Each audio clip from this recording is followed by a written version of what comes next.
नमस्कार शेतकरी बंधूंनो, पावसाचा अंदाज 24 जून, 25 जून, 26 जून या 3 दिवसाचा अंदाज सांगत असताना विदर्भामध्ये भंडारा, गोंदिया, गडचिरोली, नागपूर, वर्धा, अमरावती व कोकण या ठिकाणी पावसाची शक्यता आहे.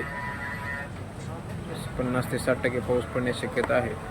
तसेच मराठवाड्यातील काही जिल्हे लातूर, छत्रपती संभाजीनगर, धाराशिव, परभणी, जालना, नांदेड, हिंगोली या ठिकाणी पाऊस हा मध्यम ते तुरळक पडण्याची शक्यता आहे. तरी शेतकऱ्यांनी याची नोंद घ्यावी.